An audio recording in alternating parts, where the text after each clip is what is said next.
Selama berabad-abad gagasan tentang bumi berongga telah hadir dalam sejarah umat manusia. Jika kita kembali ke masa lalu, gagasan ini hadir dalam semua agama yang berbicara dan menulis tentang dunia lain di bawah bumi. Hoperius mencari Rudis, Odysseus turun ke sana. Dalam Kristen, neraka berada di sana. Dan bagi orang Cina, ada kehidupan setelah kematian. Para penganut mistik dan Buddha Tibet percaya bahwa di pusat planet kita terdapat Agatha yang legendaris dan ibu kotanya, Shambhala, tempat para guru bijaksana mereka hidup sebagai peradaban yang lebih tinggi. Hari ini kita akan menyelami lebih dalam teori bumi berongga dan apakah benar-benar ada kehidupan jauh di dalam perut bumi kita. Selamat datang di episode baru. Saya Dwitra dan ini Kamar Opini. Teori bumi berongga berpendapat bahwa bumi adalah planet berongga dengan pintu masuk kuno ke dunia bawah yang tersebar di seluruh dunia, dengan kutub utara dan kutub selatan sebagai dua pintu masuk utama. Teori ini telah dilaporkan sejak zaman kuno dan ilmuwan seperti Edmund Halley telah mempertahankan sepanjang sejarah. Mari kita coba melacak sejarah hipotesis ini.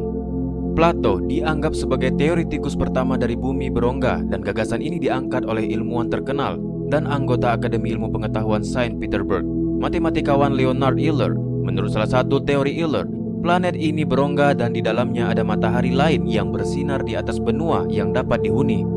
Dia mengakui adanya cangkang berongga yang terpisah pada jarak yang besar dari inti. Cangkang ini, menurutnya, memiliki pintu keluar di kutub utara dan selatan karena para ilmuwan percaya bahwa perangkat semacam itu di bumi akan memberikan stabilitas yang baik pada planet daripada beberapa cangkang. Sekarang gagasan tentang bumi berongga juga didukung pada tahun 1692 oleh astronom terkenal Edmund Halley, orang yang sama yang menemukan komet Halley.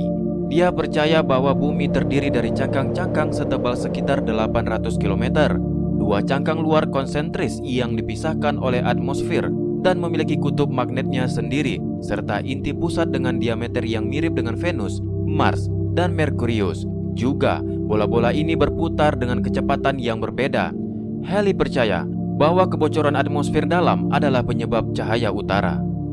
Pada tahun 1818, insinyur Amerika John Clive Symons mengajukan permohonan kepada Kongres Amerika untuk membiayai ekspedisi untuk mencari jalan menuju bagian dalam bumi. Pada tanggal 15 April 1818, anggota Kongres, Presiden University, dan beberapa sarjana besar menerima pesan yang berbunyi, "Saya menyatakan bahwa bumi itu berongga dan dapat dihuni. Di dalamnya mengandung sejumlah bola padat konsentris satu di dalam yang lain, dan bahwa terbuka di kutub 12 atau 16 derajat. Saya meminta 100 rekan pemberani yang dilengkapi dengan baik untuk memulai dari Siberia di musim penuh dengan rusa dan seluncuran di atas es laut beku. Saya terlibat. Kami menemukan tanah yang hangat dan kaya dengan sayuran dan hewan yang berkembang jika tidak ada manusia. Saya mempertaruhkan hidup saya untuk mendukung kebenaran ini, dan saya siap untuk menjelajahi rongga jika dunia akan mendukung dan membantu saya dalam usaha ini." Tentu saja, mereka tidak memberinya uang atau bahkan mempercayai teorinya, meskipun ia mendapatkan sekelompok besar pengikut setelah itu.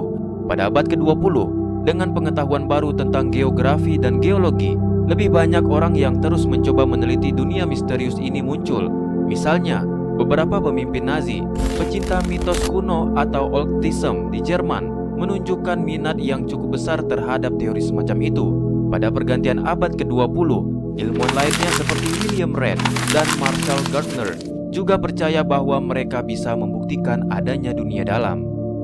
Salah satu fakta paling aneh yang digunakan oleh penjelajah Arktik adalah bahwa suhu udara dan air menjadi lebih hangat saat mereka mendekati kutub utara. Aneh bukan? Berdasarkan pengamatan ini, mereka juga berpendapat lain bahwa mamut tidak pernah punah dan masih menghuni bagian dalam bumi. Sebaliknya, para biksu Buddha Asia Tengah percaya pada tanah indah di bawah kaki kita yang dikenal sebagai Agartha. Agartha diduga menjadi tempat di mana makhluk-makhluk lebih indah dan bijaksana daripada kita, dan yang memiliki raja yang memiliki kekuatan untuk membaca jiwa manusia. Selama ribuan tahun, sarjana Tibet selain mengajarkan tentang dunia dalam yang damai, juga mengatakan bahwa mereka berhubungan dengan raja dunia dalam atau penguasa tertinggi untuk seluruh planet yang wakilnya untuk dunia luar adalah Dalai Lama. Mereka juga berbicara dan menulis tentang terowongan yang menghubungkan Tibet ke dunia dalam, mengatakan bahwa ada banyak lagi seperti ini di bumi, seperti yang ditemukan di bawah piramid agung di Mesir dan Amerika Selatan. Sekarang, bagaimana jika kita mengikuti jalur logika dan memeriksa gambar satelit? Seharusnya terlihat sangat jelas. Akan tetapi kita memiliki masalah. Foto dan video NASA dari kedua kutub sangat langka dan sulit ditemukan. Jikapun ada, hanya beberapa, dan itu pun tertutup dengan es atau anomali, awan, atau sengaja ditutupi.